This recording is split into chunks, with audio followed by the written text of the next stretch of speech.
for you too. But let's start with Mike Malone because it's a wild story. The latest a coach has ever been fired in an NBA season since Hubie Brown in 1981. And at that point, Hubie was coaching the Knicks. Or no, I'm sorry. He was coaching the Hawks. And they were like one of the worst teams in the league. And he got fired with 3 games left. This stuff with Mike Malone is unprecedented. When I was with the Sixers, Calvin Booth was actually on the team. Nice enough guy. That's where my insight on Calvin Booth ends. The general manager who was let go alongside Mike Malone.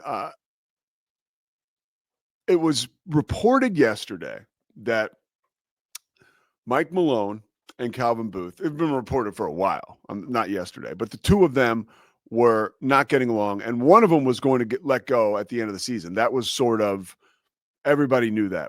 It was like, the worst kept secret in the NBA. When they both got fired yesterday, that was a shock. The timing, of course, a major shock.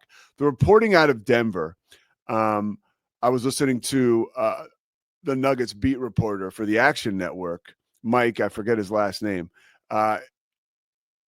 They asked Nikola Jokic, like the organization, because when you think about a move like this, we were in here, Scotty, Zach, and I, when it happened yesterday. And, the first thing I think is, wow, he must have not gotten along with Jokic, right? But that's not the case. Apparently, Jokic was brought in and consulted or told by the Nuggets that we're going to make this move. And he was kind of like, hey, I play basketball. Like, that's what the reports were. You guys do what you got to do. Mike Malone is super important to Jokic. Like, that's the only coach he's ever had. Clearly, you could say at worst, Mike Malone did not keep Nikola Jokic from being is a 3-time MVP? Three MVPs, Scotty? 3 MVPs, dude. And you should have a 4th, but they gave it to that joker Embiid because Embiid was like campaigning. And Embiid and like Kendrick Perkins were campaigning for Joel Embiid to win the MVP. He might get his 4th this season. He should. He's in contention big time. He should. Yeah. And they're 4th place. It's not like they suck. Yeah, no.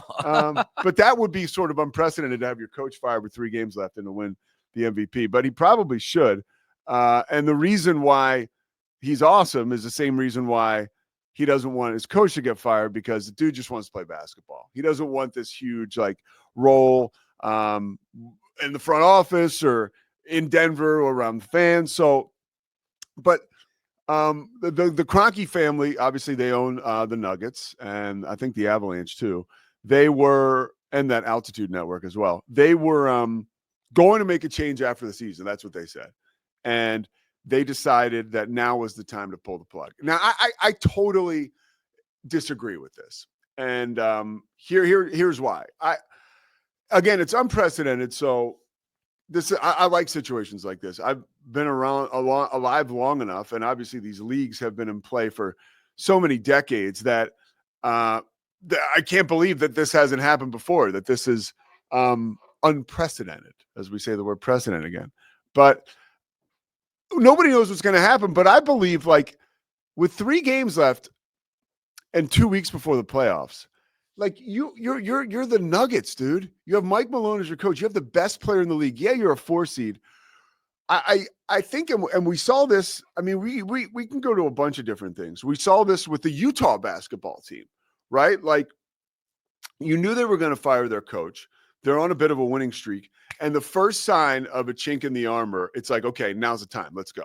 The Nuggets, I think, had lost 4 in a row or 4 of their last whatever, but they had been cold. Meantime, you got Joker with a 60-point triple-double, but they're still losing. And to pull the plug right before the playoffs for a team that won a championship 2 years ago, and clearly, I'm not saying they can flip a switch, but I just think it's a dumbass move.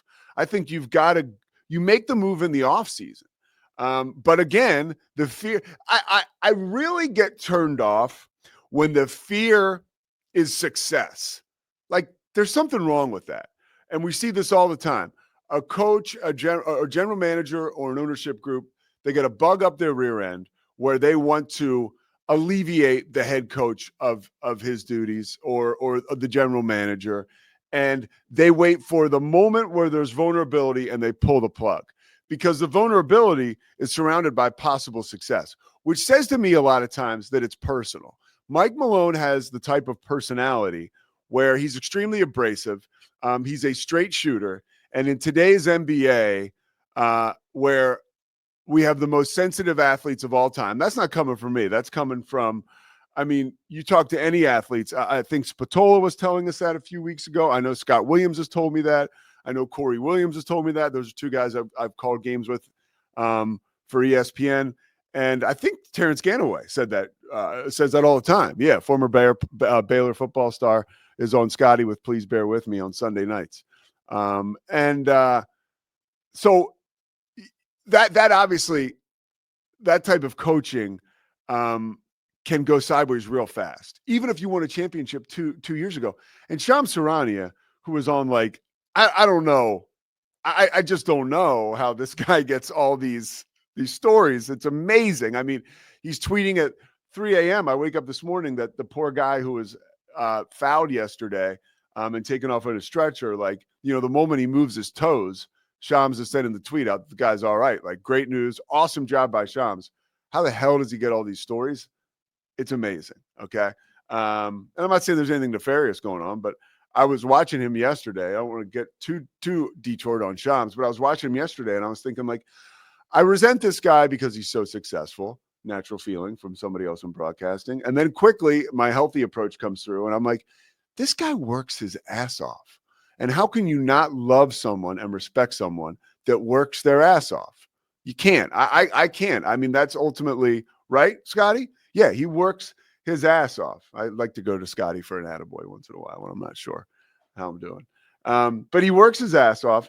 And so anyways, he gets the story about Mike Malone leaving. And everybody's weighing in yesterday. But my initial thought was, I hate, and I don't think it's a good sign of sports today or for that ownership group, but it's an indication that things are personal when an organization wants a coach out and they wait for the moment where he's vulnerable. Like, you could lose a game, right? Okay, he lost last night. Let's go. Let's get him out.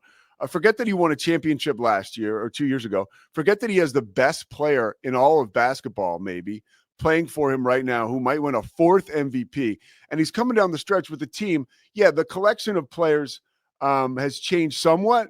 And the knock on Calvin Booth, why he got fired, is because and that's always the general manager. When you're a general manager and you have a star player, if you're not winning championships like almost every year, you're basically a dead man walking, because it's always like, why aren't you supporting the star with the cast that he needs to win a championship?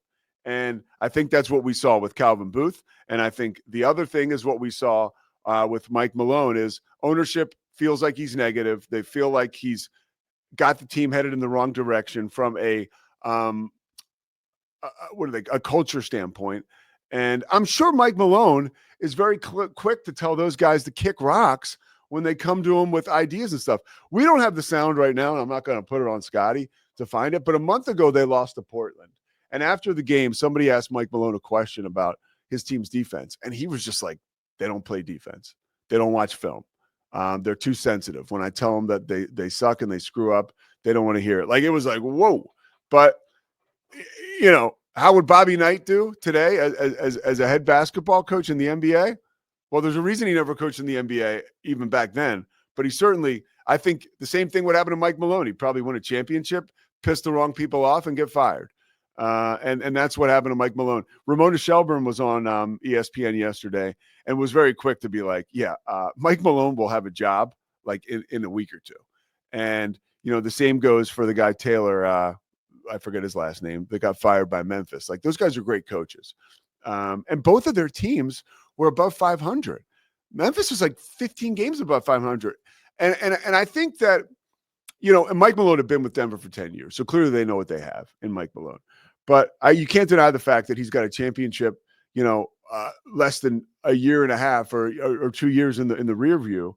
And that he has the makings of a team that could make a run. But right now, prisoners of the moment, the reality is that teams in the NBA are tanking so they could play the Nuggets in the first round. So a lot going on there. The NBA continues to get weirder, but so does sports everywhere.